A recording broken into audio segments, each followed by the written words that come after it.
承了父母的遗产后，我逃到了一个陌生城市，开启了蜗居生活，本意是不让那些心怀叵测之人找到我，没想到遇上了极端天气，末日降临，丧尸成群。这下我彻底躺平了。父母双亡继承遗产之后，我就发现所有人对我的好都不再是单纯意义上的聊，我得付出点什么，他们才会一直对我好。在他们日益过分的索取后，我索性将所有遗产全部变卖，在一个夜晚落荒而逃。看着银行卡里的4亿多存款，我想我无论如何挥霍，这辈子应该也是花不完了。既然如此，在这陌生的城市，我要开始过我想过的生活。我在一个郊区新开的别墅楼盘里买了最角落的那一栋。当中介给我打开门的那一刹那，我就决定我要买下它，因为它有一个跟地面上同等面积的地下室，共3层。我现在极度缺乏安全感，住在地下也许是一个非常不错的选择。我跃跃欲试之后，我开始对这个别墅进行大改造。前面也说了，我现在钱多的没处花，所以我大笔一挥，在装修公司老板如一朵菊花一样的笑脸中，同意所有装修材料都用最顶级的、硬度最厚的玻璃，据说连大炮都轰不破。最坚硬的混合材料门只能用我的瞳孔作为密码开启。全屋的外墙全部用太阳能电板的材料包裹，可以完全实现全屋自行供电。高级的水处理净化器，全智能化的家电使用。这些都不是最关键的，最关键的是我将我的地下3层装得跟楼上一模一样，而楼上的每一个空间里都装有针孔摄像头，我可以在地下的监控室里清晰地看到屋内屋外的所有情况。这都是我害怕那些见我逃跑的人恼羞成怒，做出什么违法行动的自我保护。毕竟贪婪使人疯狂。装修在我花钱加急下1个多月就装好了，我心满意足地搬进了别墅的地下室，并开始疯狂网购填充这间屋子，因为它太空了，引起了我的恐慌症。我这个人小时候被妈妈管得比较严，零食什么都不允许我吃，所以我一直有一个梦想，就是开一间超市，每天想吃什么就能吃什么。既然现在钱花不完，不如就把这栋别墅当成我的超市。我开始购买大量的超市货架，然后像普通的超市一样，在货架上摆满货物。1楼是米面油粮和饮料区，2楼是生鲜蔬菜区，3楼则是零食水果区，外加生活用品区。至于我一个人吃不了那么多东西怎么办？根本不在我考虑的范围内，谁叫我钱多呢？我还在别墅的一角弄了个隔音区，里面养着几只小鸡，斗鸡成了我每天的娱乐生活。屋外则用装修的边角料建了一个透明狗窝，等我安定下来再去买只小狗来陪着我。看着满满当当的家，我第一次有了充实的安全感。这晚我正在地下室的游戏房里玩赛车，别墅的智能系统突然预警，告知我台风马上登陆，气象橙色预警。我没有多管，依然沉浸在游戏的世界里。等我去监控室看看外面情况的时候，才下午3点，外面已经变得一片漆黑，只在闪电劈下的时候能隐隐约约看到些被狂风吹动的树枝，哗啦啦全是暴雨的声音。我去楼上冰柜里找了袋水饺煮了。我现在食欲并不算太旺盛，因为长期窝在家里，基本上每天吃1顿就能满足我能量的消耗，但这样对身体营养的摄取不太好，所以我网购了大量的维生素和各种药剂。吃完水饺，我打算看部电影。我在家里装了个私人影院，到目前为止我还没有进去玩过，打算今晚去试一试。翻了半天，我打算看个《釜山行》。这种惊险刺激的电影最考验影院设备。我吃着零食，正看到丧尸咬人的时候，一声高亢的尖笑声吓得我浑身打着激灵。卧槽，这么真实！我将薯片塞进嘴里，快乐地弯起了眉毛。钱果然是个好东西，怨不得他们人人都想来抢。可就在主角温情对话时，那丧尸发出的尖笑声竟然又响了起来，这次比刚刚更为清晰，尖利又刺耳。我将电影按了暂停键，疑惑地走出私人影院房。果然这不是电影里发出的。我快步走到监控室，外面依然是黑漆漆的一片，什么都看不见。但就在我要离开的时候，一道闪电划过，一张青白灰败还长有獠牙的脸突然在画面中放大，吓得我倒退一步，摔在了地上。这是什么东西？是真的丧尸吗？将手机打开后，微博热搜果然爆了，比安倍中枪还要顶在前面。末日降临，丧尸成群。视频里乌压压的全是浑身血污、四肢僵硬的人，他们疯狂地追着人跑，速度惊人，就跟丧尸电影里一模一样。吓得我手一抖，手机就掉在了地上。我紧张兮兮地瞪着监控，没过会，一道闪电划过，那张恐怖的脸又出现在画面中。他狰狞着，嘶吼着，猛烈地撞击着我的大门。还好，尝试过多次发现撞不开后，他僵硬的身子走了。我紧绷的心弦这才松开，浑身无力地瘫软在地。我望着天花板，意识大脑处于宕机状态。我不明白老天为什么要这么对我。一场莫名其妙的车祸带走了父母的性命，留下的遗产又让我成为怀璧其罪的人。我好不容易逃出来，准备过上潇洒自由的生活，他又世界末日了。这波折的生活，我爆了句粗话，却突然豁达了。等下，这种末日躺平的日子似乎也不是过不下去。首先，我这间屋子装修得十分坚固不说，还充分智能化，不惧停电停水，地下还有特殊处理过的排污系统。其次，我还拥有了一间家庭超市，食物什么的也根本不用担心，至少够我苟活2年。最后，末日阻挡了那些想要寻找我的人，我其实比以往更安全100倍。想通了这一切后，我开始踏踏实实过上了躺平的日子。除了没有货源补充外，一切都跟我原先预想的并没有什么不同。如果2年后我还没等来救援，那也没有活下去的必要了。我在私人影院将电影看完后，踏实的睡了一觉。第2天一早，外面已经从狂风暴雨变成了艳阳天，智能系统告知我气温已直逼45摄氏度。怪不得睡得我浑身是汗。我将空调打开，拿出瓶冰可乐，才慢悠悠转回地下的监控室。这次画面足够清晰的让我看到外面奔走的丧尸了。只有零星的2、3个，一个穿着件高档定制西装的，好像是我搬家进来时遇见的那个总裁。那天他还是志得意满的样子，没成想如今已经变成了这副可怕的模样。这个别墅区因为是新楼盘，外加价格高昂，入住率非常低。这也意味着在目前来看是相对安全的。看了一会，发现丧尸们只是在无聊的打转后，我就失去了兴趣。我跑到楼上2层蔬菜鲜肉区，找些茼蒿啊、香菇啊、金针菇之类的蔬菜，以及一大块鲜牛肉。又去冰柜里找一些丸子和一包虾滑，然后去零食区找了包海底捞的牛油麻辣锅底，拿出多功能锅给自己煮了顿火锅。边追剧边品尝美食，真是人生一大乐事。不过大概是我把电视声音开得太响了，引来了丧尸的注意。没过一会，窗户上和大门处就趴满了丧尸，咚咚咚撞击的声音从四面八方传来。我突然有些后悔，当初装修的时候忘记将楼上跟地下室一样装修成全隔音的状态了。我叹了口气，为了不被这些丧尸骚扰，我只能将火锅搬去地下室吃。美滋滋吃完后，我又觉得当初把地下室装得跟楼上一模一样是个最英明不过的决定了。虽说这个房子异常坚固，但在这末日难保别人会有什么先进武器，能防住丧尸，但并不意味能防住所有人。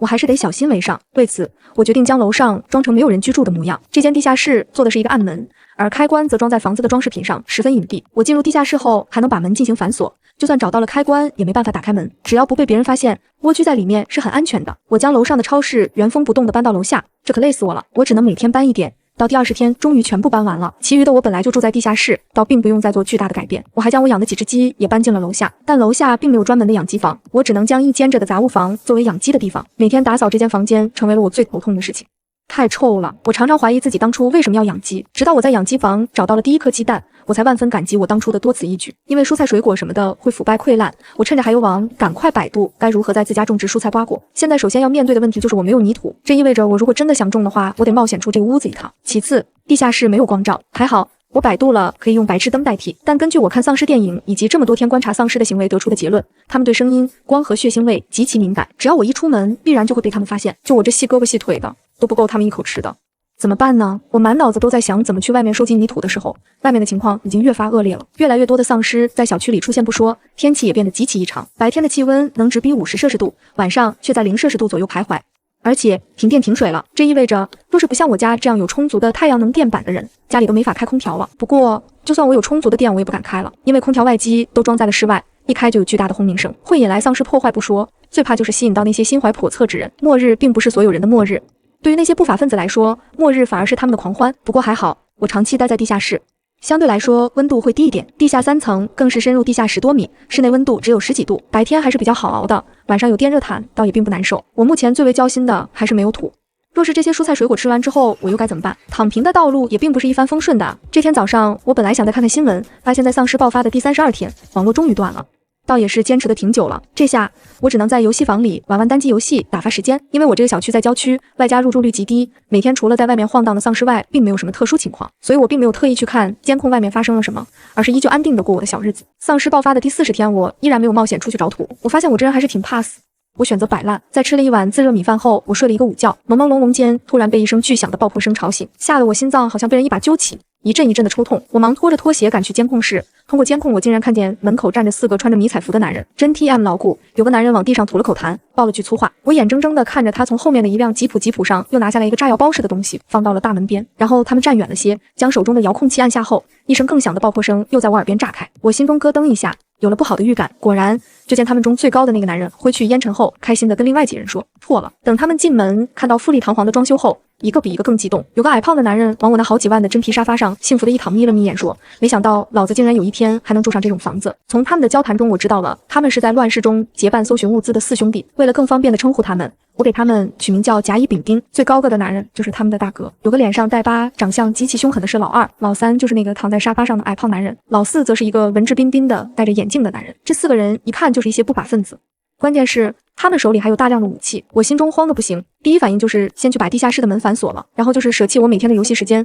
抱着零食坐在监控室里观察他们。他们从车上搬下来了大量物资，还有很多饮用水，看来是想把我这间房子当做他们的据点。听那个废话最多的矮胖男人说，我才知道外面丧尸已经大规模爆发了，很多街上都看不到一个活人，全是密密麻麻的丧尸。他们4个人因为身体强壮，各自都搜寻到了不少物资，但在末日靠一个人的力量是远远不够的。城里现在的幸存者有很多像他们这样结成了小队互相对抗，他们洗劫了警察局，搜到了大量的武器，其中那个丁原先是个生物化学研究员，还研制出了大量的炸药。以他们目前的实力，在这个城市的小队中已经算作是顶尖了，弹夹还是非常谨慎，他怕别人眼红他们，若是多个小队联合起来，自己这方也敌不过他们人多势众，还是小心一点为好。所以他们就找到了这个偏僻的别墅区，但大多数都是毛坯房，只有零星的几栋装修好了。丁果然有几把刷子，在他们当中应该是充当智囊的角色，他一眼就看出了我这栋屋子外装了大量的太阳能电板，能自行供电。这对于现在的极端天气来说，有电才意味着能好好活下去，所以他们就将目标确定为我这栋屋子。通过他们的交谈，我还知道丧尸全身上下是没有弱点的，唯一的弱点就是头部，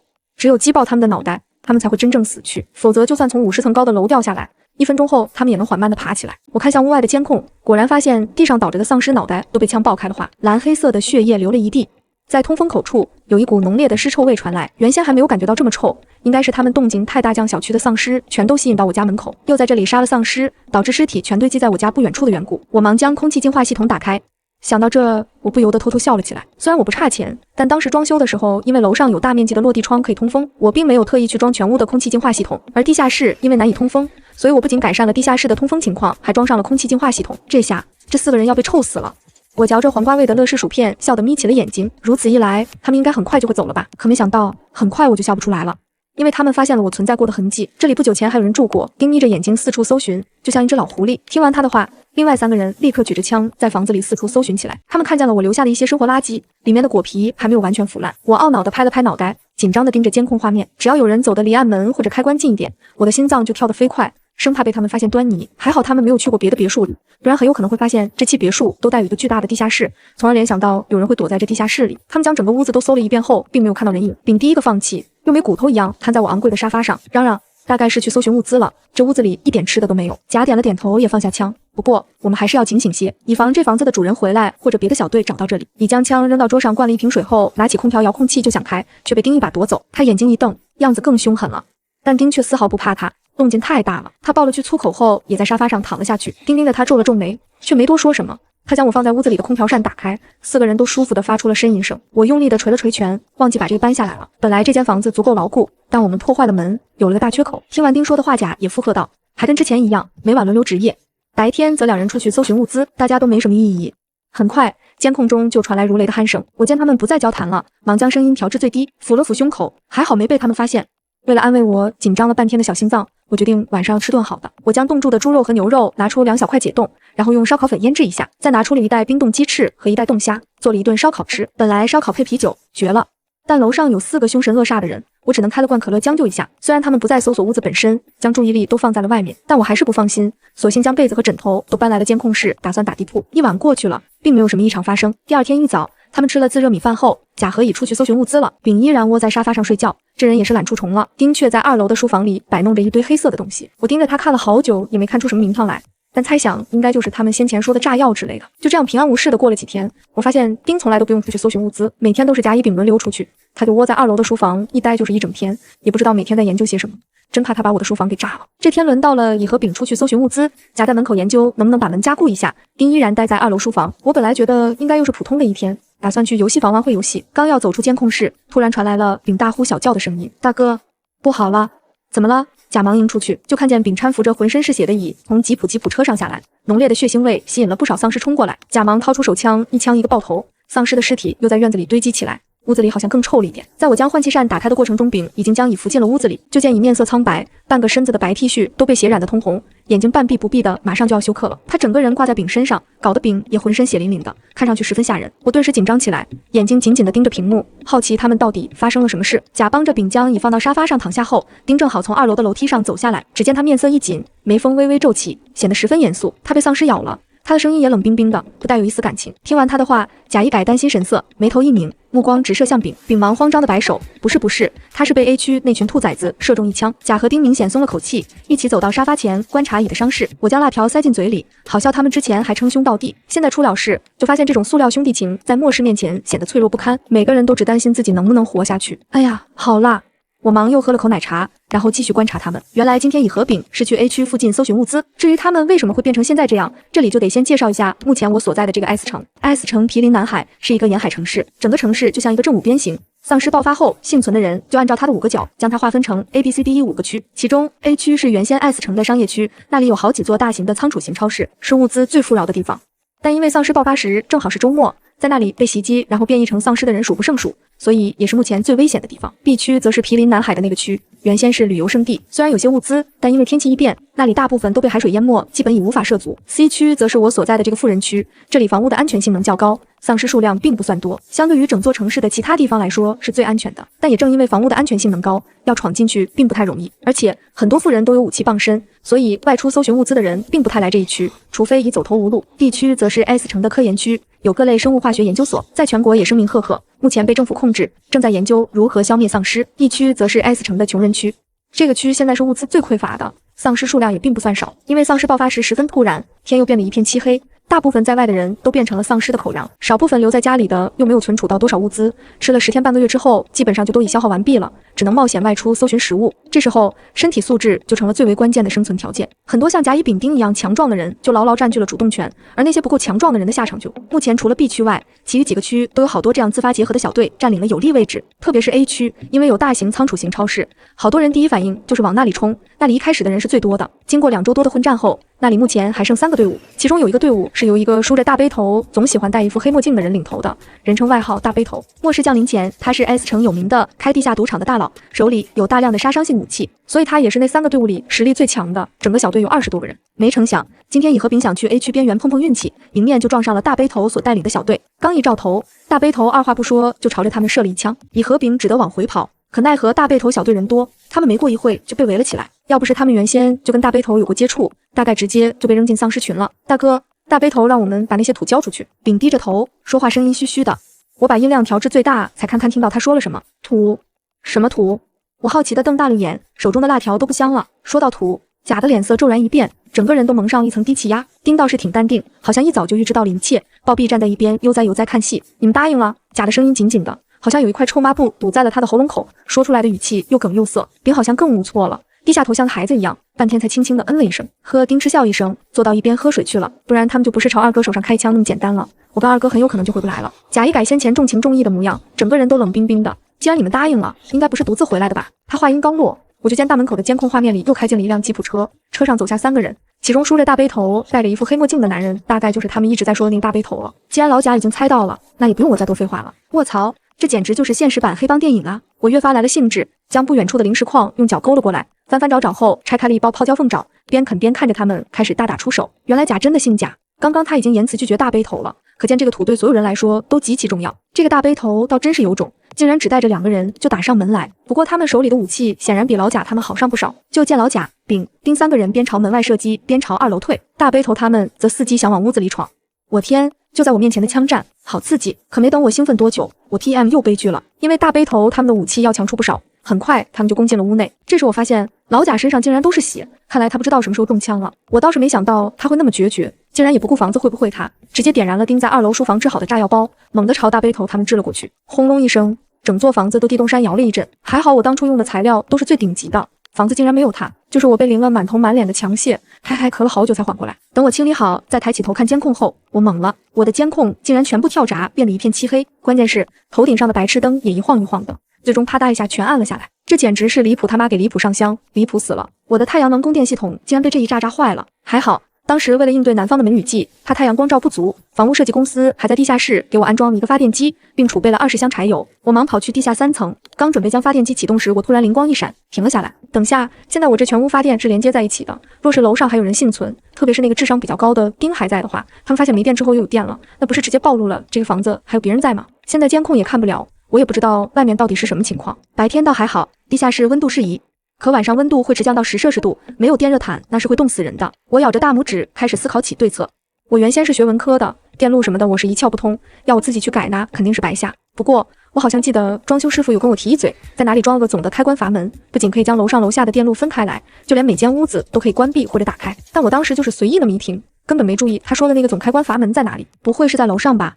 我惊恐地瞪大了双眼，我看了下手上的电子手表，现在是下午3点20，每天基本上都是晚上6点一下子转变气温，这样我就还有2个多小时去找那个总开关阀门。我找了个手电筒，从地下3层一层一层往上找，直到5点45分，我找完了地下室所有的屋子，还是没找到那个总开关阀门。我泄气地坐在地上，这倒霉催的，完了，就想安安心心躺个平，把外面的一切当电影看，怎么就那么难呢？就在我怨声载道的时候，通往地面的通道突然传来一声爆破声，吓得我猛地抬头朝那道门望去，但黑乎乎的，什么都看不到。有人下来了，我忙将手电筒关掉，静心听了一会，没有任何动静，一切依然安安静静的。砰！就在我松口气的同时，一声巨响又传了过来，我这才立刻反应过来，声音是从地下室的暗门外转过来的。我打开手电筒，慢慢朝那边挪去，砰砰砰的声音越来越响，像是枪支交战的声音。等我走到暗门边，将耳朵贴到门上，隐隐约约还传来了男人的怒骂声。因为装有隔音棉的缘故，听不太清到底在讲些什么，但似乎是老贾和丁的声音，他们好像在争执着什么。紧接着又是一声枪响，然后就恢复了安静。就在我打算继续去找开关阀门的时候，突然暗门上传来咚的一声巨响，我眼睛正前方的一块金属铁皮向里凹了进来，呈现一颗子弹的模样。我被吓得一动也不敢动，两条腿就像装上了发动机一样打着颤。他们应该不会走过来看吧？丧尸，一群变异的人类，眼睛冒绿光。就这样过了好久，久到周围的温度已经变得极低，我的呼吸都起雾的时候，我才慢慢滑坐到地上，紧紧抱住自己的腿。太 TM 吓人了！前面看戏的时候还觉得刺激有意思，真的发生在身边，实在太可怕了。我又等了会，确定没有人了之后，我才小心地揉了揉已经发僵的身体，慢慢站起来。因为温度过低，外加坐的时间有点久，我只能攀着墙慢慢往上挪。突然，我的手触碰到一个塑料盒子样的东西，我急忙打开手电筒照过去，果然是我一直在找的开关阀门。还好上面标得很清楚，我忙将楼上的电路关闭，然后回到冻得像冰窟一样的地下3层，将发电机灌满柴油启动。嗡嗡的声音响了一会后，室内的灯一个个都亮了起来。这时候我已经快冻僵了，我忙跑回2楼监控室，也顾不上看外面的情况，打开电热毯就用被子将自己紧紧裹住。慢慢缓过来后，我才有心思朝监控画面看去。还好我用的都是装在隐蔽墙角的针孔摄像头，并没有受前面爆炸的影响，依旧能很清晰地将外界情况传递给我。这不看不知道，一看吓了我一大跳。1楼的客厅已经变得满目狼藉，全是石膏灰屑。大背头和他的2个小弟被炸得连灰都找不到了，真不知道他这么蠢到底原先是怎么组建起那称霸 A 区的小队的。然后在一地残骸上躺着2具被血浸透了的尸体，一具瞪着2只大眼睛死不瞑目的是老贾，另外一具侧躺着看不清面目的矮胖身影应该就是死去的丙了。我眨了眨眼睛，果然光有一身蛮力还不行，有脑子的人还是更占优势些。画面太过可怖，加上我先前冻了太久，晚饭我也不想吃了，随意拆了包饼干垫了2口后，我就沉沉的睡了过去。但一晚上都没睡好，梦中总有一双镜片后阴森森的眼睛在直勾勾的盯着我。一大早我顶着一双熊猫眼昏昏沉沉的做着早饭，昨天晚上没吃，饿得我都有些胃痛了。我煮了碗挂面，敲进去一颗我昨天新收获的鸡蛋，正打算再放些蔬菜的时候，才发现我超市的蔬菜水果区已经烂的烂，坏的坏，基本没什么能吃的了。找了半天才找到一小把变黄了的青菜，将就着煮了。吃完后，我坐在监控前，拖着下巴沉思。当初不知道会爆发丧尸，等我发现已经来不及准备了。还是因为运气好才能苟到现在。虽然我还有很多维生素片，但如果一直吃不到蔬菜瓜果，长久以往身体机能肯定是会出问题的。还是得有土啊！我拖着腮朝监控画面上看了一眼，因为大门被炸坏了，屋内还有浓重的血腥气，所以老贾和丙的尸体边围着好几只丧尸在啃食，目前已经基本看不出人样了。门口倒是没有丧尸。若是我能将丧尸在尸体上集中的注意力拖得再久一点，是不是够我出去找点土回来呢？就在我思考怎么吸引丧尸注意力的时候，门口突然传来了汽车的引擎声，哗啦啦，一下子进来了3辆吉普。很快，一个个穿着军靴的男人就从车上跳了下来。他们走进我的别墅，将里面的丧尸全部爆头后，上上下下绕了一圈，好像在找什么。没过一会，一个长得像猴一样的男人举着一条金属链子给领头的那个戴着墨镜的男子看了眼。那男子顿时脸色一变，喊了声大哥。我朝那金属链子仔细看了看，越看越觉得有些眼熟，想了想后才记起来，昨天他应该还挂在大背头的脖子上。看来这些人应该就是大背头的那些小弟了。墨镜男将屋中情况视察一番后，咬着后槽牙带着所有人走了。我猜他们应该是去找丁去了。现在情况已经很明显了，丁成了最后的赢家，将他们口中最重要的土带走了。到底那土能做什么？怎么所有人都在抢？要是我能拿到那些土就好了。我微微笑起来，马上又反应过来，拍了拍自己的脸，这可是在刀口上填血，还是不要白日做梦了。可没想到，没过多久，这土竟然真自己跑我这里来了。这天一大早，我正在啃达利园小面包。今天是丧尸爆发的第103天了，超市里好多食物都已经过期了，我也好久没吃上蔬菜水果了。仅有的蔬菜体验就是吃自热火锅的时候，真的好悲催啊！我的心死了，但我的嘴巴没死，还想着吃蔬菜水果，可怕得很。唉，瞬间嘴里的小面包都不香了，但吃还是得吃的，不吃俺饿。嗨嗨咳！监控画面里突然跑进了一个浑身是血的，也不知道是丧尸还是人的生物，害得我被小面包哽住了，一口气差点没上来。等我好不容易咽下去之后，才发现那蓬头垢面、枯瘦如柴的人，竟然是已经跑了1个来月的丁。他将屋子里徘徊的丧尸都击毙之后，踉踉跄跄地往2楼跑去，然后竟然在书房的一个香炉装饰品里翻出来一小袋黑色的东西。这人竟然一直把那个大家都想要抢的土放在这里，还真是胆大心细。他嘴角泛起一个得意的笑容，可没高兴多久，就又咳嗨嗨起来，嘴角渗出一丝鲜血。看来这1个多月他被追杀的挺狠，应该受了不轻的伤。他将土在身上藏好后，就地躺下。外面应该臭气熏天，来了好几拨人，房内屋外到处都是丧尸的尸体，但他却似乎没闻到一样，很快就陷入沉睡。监控画面里甚至传来了轻微的鼾声。我咬了咬牙，先前看监控没注意，竟然没发现土一直就在这屋子里，不然趁他们不在，这不就是我的囊中之物了吗？拍了拍1个多月没吃到蔬菜瓜果的肚子，我静静默哀了1分钟，受苦了，宝贝。但看到别墅1、2层新鲜的丧尸尸体，我又转念一想，就算我知道了，我大概也不敢上去拿，毕竟我可不像他们有杀伤性武器。丁睡着了，我也不想一直盯着他看。天太热，我就去地下2层的大型浴缸里放了一池子水，好好的泡了一个澡。看丁娜邋里邋遢的样子，外面应该水资源也不多了。还好这天气多变，每天都会有一段时间下雷阵雨。可我观察过下水道中流进来的水，不知道为什么微微泛着红色，应该是无法直接当做生活用水的。要不是我安装了最先进的水净化系统，我也不敢大手大脚像现在这样乱用。等泡完澡，我做了板黄磊同款雪碧拌面，清爽解腻又开胃，可惜少了点黄瓜丝。也不知道丁文到了还是怎样，我吃的正香，他的肚子竟然咕咕叫了起来。他从背后一个小包里掏了半天，掏出一根能量棒，也没水就这么将就着吃了，干巴巴的，我都替他觉得渴。丁果然是个奇才，我还以为他只会研究炸药呢。可下午见他把外面破损的太阳能电板拆下来捣鼓，又跟书房里的空调电缆连接好，竟然开上空调。我看了下智能系统里的天气情况，室外温度竟然已经高达55摄氏度了，简直是要热死人的节奏。趁他开空调，我赶紧也把地下室的空调打开，这样空调外机发出的声音就不会暴露我了。天，有空调的日子太爽了。就这样，丁又在楼上住了下来。他确实受伤挺重，行动不太方便。每天下雨的时候，他都会用容器接一盆水，然后倒入一种化学试剂，水就又恢复清澈，可以饮用了。这些天，他还将那神秘的土拿了出来，放在书房阳台的一角。我观察了好些天，终于发现这些神秘的土为什么会被所有人争抢了。因为丁明明3天前才把黄瓜种子种进去，3天后竟然已经枝繁叶茂，长出了一根硕大的黄瓜。听着他嚼着新鲜爽脆的黄瓜，我忍不住咽了咽口水。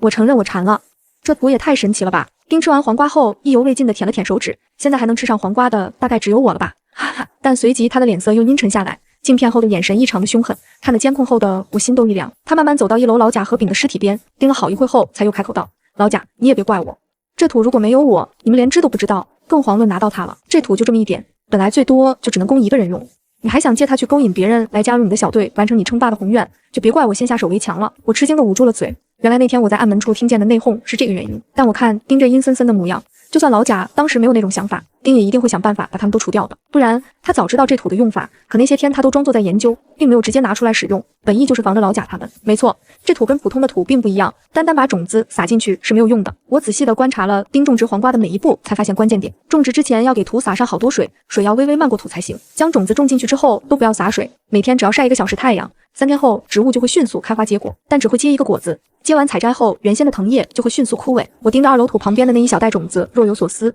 这种子肯定也不一般。突然，我发现种子的袋子上好像写了几个字。我将监控画面放大后，看见上面写着 S 城第3研究所。这个所是个生物研究大所，有很多项发明都全国闻名。看来这个土就是这个所最新的研究成果了。不知道怎么被丁知道了。我看了丁一眼，等下，也许丁就是第3研究所的研究员，也不一定。否则，这么机密的东西，一般人肯定是无法接触的。之后每隔3天，我都眼巴巴地盯着监控看丁吃各种蔬菜瓜果。我啃鸡爪，他吃胡萝卜。我咽饼干，他烤地瓜；我嚼辣条，他竟然咬上西红柿。是可忍孰不可忍，不忍也得忍。我泄气地跑去游戏房，打开 A2 体感游戏机，玩了一套拳击出了身汗之后，才觉得好过了些。外面那么臭，也不知道他怎么咽得下去。就这样又平淡地度过了1个月。在我对我存储的食物越来越失去兴趣之时，小区里突然飞来了一个大型无人机。无人机下的大喇叭，老远就听见在播着什么。我忙将监控的音量调到最大。各位幸存居民请注意，因丧尸数量庞大，政府无法逐个销毁，将在1月后根据丧尸数量在各区域进行统一轰炸。请各位幸存居民抓紧时间赶至地区生物研究大楼安全区，以免误伤。我真是栓 Q， 躺平怎么就那么难呢？监控里的丁听完广播，一副若有所思的样子。也不知道他什么时候赶去地区，我得等他走了才能想办法赶过去。我可不认为我这房子真能挡得住炮弹，毕竟我这屋顶可没装大炮都轰不破的玻璃。在我这样想的时候，丁也抬起头朝屋顶看了眼，随即他面色又沉下来，嘴角一撇，似乎很烦恼的样子。难道他不想去安全区？我摸了摸下巴，也对，安全区设在生物研究大楼，那不就是第3研究所所在吗？他一去这图肯定就得暴露了，但他不去，我们2个都得被炸死在这里。之后的每一天我都茶不思饭不想，天天祈祷丁快点离开这里，这样我也好早点动身。可丁每天都在别墅里转悠，这里看看那里摸摸，就是没半点要走的意思。就在我心急如焚的时候，这天竟然看见丁在院子里拆我的狗窝。这狗窝是当时建材废料建的，师傅问我这些边角料要干嘛，我本想等稳定安居下来后就养殖柯基，于是花了点钱让师傅帮我搭了个透明的狗窝，没想到提前遇上了丧尸爆发。这丁不会是，果然如我所想，丁将狗窝的玻璃拆掉后，爬上屋顶，在水泥结构外又铺上一层据说大炮都轰不破的玻璃。可屋顶还是太大，望着空缺的那一角，我心中咯噔了一下。丁却很满意的样子，他要赌这一次，而我只能陪着他赌。可我好慌啊，我真的会谢。丁将屋顶改造之后，又开始每天研究起炸药来。我每天都在监控里看着他摆弄各种粉末状东西，包成一个个小炸药包放在一边。没过2天，炸药包已经堆成小山形状。他终于满意的拍了拍手，摘了个西红柿，啃完后就将炸药包装进大袋子里搬下楼去。他将院子里已经腐烂的丧尸尸体随意清理了一下，就挑着地方开始挖土埋炸药。等一切弄好，他已经浑身湿透，大汗淋漓的，差点被晒成人干了。我朝天气系统看了眼，现在室外温度是57摄氏度。这种极端天气，就算没有丧尸，普通人也很难生存下去。又过了2天，距离政府的最后通牒时间只有10天了，我急得嘴上都长了个大泡，可丁还是悠哉悠哉的，每天吹吹空调，吃吃瓜果，啃啃干粮。我们小区里其实已经不太能看见丧尸了，一个原因是这里非常偏僻，居住的人并不多，所以一开始丧尸数量就比较少。第二个原因则是被丁这些人来回晃悠了几次后，仅有的一些丧尸基本上也都被爆头了。所以我每天都在祈祷，政府并不是无差别轰炸。我真的不想死了，可日子还是一天天过得飞快，明天就是截止日期了，我也死心了，反正也来不及了，爱咋咋地吧，也不知道明天还能不能活下来。我索性将货架上还剩的食材通通理了一遍，还有好多零食，自热火锅、自热米饭也还剩了好多，各类饼干也有一些。找着找着，竟然惊喜地发现了一大瓶混合水果罐头。天知道我有多久没吃水果了，我兴奋地将它打开，捞出一大块黄桃就嚼了起来，真绝了！吃着吃着，监控室突然传来轰隆隆的响声，吓得我端着水果罐头就往回跑。不会提早开炸了吧？炸倒是真炸了，不过不是政府在炸丧尸，而是丁埋的那些炸药在炸人。大背头的小弟墨镜男又来了，从监控里就看见院子里鸡飞狗跳的，一会炸起一条胳膊，一会又炸起一条腿，血肉模糊的跟死神来了差不多。要不是我这3个多月看恶心的丧尸看多了，这承受能力大大提高，这会大概已经趴在厕所吐了。好家伙！墨镜男直接开了10辆吉普，一横排停在别墅门口，阵势浩大。看来这段时间他收编了好多小队，势力扩张迅速。见他的冲锋小队死的死，伤的伤，他气得鼻子一吸一吸的，摆了摆手，示意属下先都别动。既然不是政府在炸，我也放下心来，将空调温度再往下调了调后，抱着水果罐头边吃边看。王展鹏，我劝你还是自己出来。原来丁叫王展鹏，我嚼了嚼嘴里的梨，甜滋滋的。丁紧皱着眉头，不知道在想点什么。我觉得他应该没想到墨镜男会在短时间内收拢到那么多小队，否则以他当时埋的炸药，炸死20来个人还是没什么问题的。墨镜男见丁好久都没反应，朝着身边一个小弟说了句什么，很快他们就从第3辆吉普车上扛下来一个单兵火箭炮。别问我为什么知道，前段时间刚在微博俄乌战争的武器分析帖中看见过这玩意儿。我紧张地盯着我的地面别墅，不知道那号称能扛得住大炮的玻璃是不是真能扛住，要是不行，整个屋子都被炸飞，我也不用等政府来炸我了。我的手心变得黏黏腻腻的，后背都被浸湿了，空调一吹，冷得我直打哆嗦。还好还没等他们把炮架好，丁也意识到这样不行，终于发声跟墨镜男谈判了。我轻呼出口气，不带这么吓人的。张哲远，你不就是想要土吗？可以给你。丁胆子倒是真大，竟然举着装着土和种子的黑色袋子，直接站在了早就被炸烂的大门口，就这么和墨镜男张哲远隔着院子远远对视。只要你把我安全送到地区，这土就给你怎么样？真的。张哲远有些兴奋地朝前倾了下身子，当然是真的。我知道你要这土是因为你不想归顺政府，想在这末世称霸，我就不一样了。到了安全区，我要这土也没啥用。卧槽！我忍不住放下水果罐头给丁鼓了鼓掌，他脑子转得真快。他明明也想要这土，但形势迫人，逼他不得不放弃。而他先前不回安全区有2个原因，一个是因为 C 区和 D 区路途较远，地区外围还被大量丧尸包围，想一个人安全的闯进去很难。第二个就是他本就是第3研究所的人，若是回到安全区，政府肯定会对他全面调查，这土他是保不住的。所以原先他并没有想去安全区，反而一直在加固我的别墅，想留在这里赌一把。但现在形势来了大转变，近距离的火箭炮射击，外加这别墅的门还是破的，要想活下来的概率就小得多了。所以他又立刻转变了策略，将土交出去，自己则能安全回到安全区。虽然不一定能顿顿吃上瓜果蔬菜，但这土是第3研究所研究出来的，有1就有2，保不准现在安全区里就种植了好多蔬菜。而且没有土的实证，就算政府怀疑他，也不能直接处理他。院子里一时安静下来。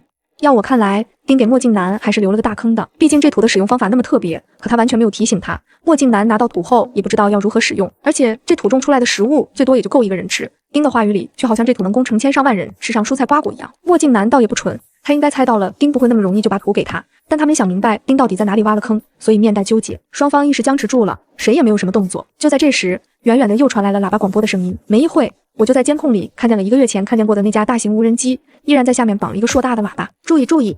突然爆发丧尸潮，并且已从 A 区向 D 区进发，政府将立刻开始对丧尸潮进行轰炸，预计半小时后会途经 C 区，请还未到安全区的居民就地找好隐蔽场所，以免误伤。听完广播，我咬住大黄桃的嘴巴，吓得吧唧一下，大黄桃就咕噜咕噜滚到了地上。丁和墨镜男一众人也变得神色紧张起来，只剩半小时的话，现在就得赶快出发了。墨镜男跟旁边的小弟商量了一下后，朝着丁喊：时间紧张，你先把土扔过来，我确认没问题的话，我们就赶快出发。丁想了想后，没多说什么。毕竟土的正确用法还在他手上，他也不怕墨镜男他们赖账。就看见丁一挥手，那黑色袋子就向着空中抛出了一个优美的弧线，所有人都抬头望着他。墨镜男甚至朝前走了2步迎接。说时迟那时快，黑色袋子在飞到空中最高点往下落的时候，恰巧与乱飞的无人机路线撞个正着，就听见啪嗒一声响，黑色袋子的飞行路线被打断，朝着别墅的院子里落了下去。所有人都紧张地朝他冲过去，眼看着他在地上滚了一下后，竟然直接滚进了下水道的窨井盖里。眨眼间消失在众人眼前。因为当时准备的是要在院子里种大量的花草，所以排水的窨井盖镂空就设计成了花朵形状，比较大，以便于快速排水。这黑色袋子大小刚刚好可以掉下去，外面所有人都懊恼不已，我的身体却比我脑子反应更快。我还没反应过来发生了什么事，我的手已经拧开了下水道的连通器盖子。因为室外温度太高，下水道里基本没有什么水分了，只有些灰洋洋洒洒的落了下来。难道半道卡住了？我正打算探头往下水管道里看看，啪嗒，一个黑色袋子砸了我一脑袋，我的心脏咚咚咚跳得飞快，手整个抖得不行。真这么好运？我颤抖着手将黑色袋子拿下来，轻轻打开一看，果然是一袋子黑色的土，土上还有一个小的塑料袋子，里面放着好多好多种子。老天爷，你也太偏爱我了吧！我激动的整个人乱蹦乱跳起来，好一会才恢复平静。现在还不是高兴的时候，马上这里就会被轰炸，我得熬过这一关再说。我急匆匆跑回监控室，外面已经乱作了一团。墨镜男没拿到土，气急败坏，决定不带丁去安全区。丁却觉得这是一场意外，不是他的问题。丁现在急得不行，时间所剩不多。如果墨镜男他们不带他走的话，靠他自己，他是绝对没办法在短时间内赶到安全区的。他只能承诺墨镜男到时候会在安全区再找一袋土弥补他的损失。不过墨镜男没那么好骗，他一脚踹开丁，挥了挥手后，他带来的人就集体上了吉普车。丁只能眼睁睁看着他们浩浩荡荡将车全部开走，他愤怒地捶了捶地，脸色难看得不行。我有点害怕地捏紧了手里的黑色袋子。无人机已经飞走了，我看了眼时间，大概还有10分钟，这片区域就会被大规模轰炸。丁不死心地又朝窨井盖里看了好久，确定找不见土后，他才垂头丧气地回到别墅2楼，坐在书房里低着头，不知道在想些什么。时间一分一秒过得飞快。突然，一阵巨响从远处传来，伴随着恐怖凄厉的尖笑声，轰隆轰隆爆炸的声音不绝于耳，地面都隐隐震动起来。我将自己用被子裹紧，眼睛睁得大大的盯着监控画面。现在还没办法看见什么。丁也神色严肃地从楼上跑下来，站在1楼门边朝外面探望。尖笑声和爆炸声越来越响，地面的震动也越来越剧烈。终于，监控画面里隐隐约约能看到丧尸巢的一角，大批的丧尸排列着朝着我们这里走来。他们面色青白灰败，身上零星的挂着些破布碎片，脸部狰狞着露出恐怖的獠牙。不时会有炮弹在丧尸群中炸开，但因为他们数量实在庞大，又没有痛觉，依然是浩浩荡荡一大片。眼见着丧尸群离我们越来越近，因为门口刚刚爆炸的时候有很多残尸，浓烈的血腥味瞬间引起了丧尸们的注意，丧尸群都沸腾了起来。我发誓，我这辈子都没见过那么多丧尸乌泱泱朝我冲过来。丁吓得赶忙跑回2楼，我见他腿都抖得跟发条一样，看来着实吓得不轻。丧尸们在院子里疯狂撕咬，有些还从破门里闯进了别墅里面。别墅里面那种普通的门对丧尸来说完全不堪一击，很快就有丧尸循着气味闯进了书房。丁举着一把枪严阵以待，一开始他还能开枪射杀几个丧尸，但随着动静越来越大，吸引的丧尸越来越多，没2分钟他就被包围住了。他的手被一只丧尸咬住了，在凄厉的惨叫声中，脖子也被另一只丧尸咬住了，大量的鲜血流了出来。无数的丧尸围了上去，画面中再也看不见丁的身影，只剩下密密麻麻的丧尸狰狞着，嘶吼着。轰隆，炮弹落在了院子里。轰隆，炮弹落到了屋顶上。我惊恐地望着监控屏幕，还好，装修公司没有赚黑心钱，那些玻璃真能防炮弹。屋顶只零零散散落了些灰下来，目前还完好。轰隆，但政府还不死心，又一颗炮弹落在了屋顶上，不巧，正好落在了那个缺口处。炮弹在屋顶炸开，整个屋顶都被掀开，整幢别墅开始地动山摇，从3楼开始大面积坍塌。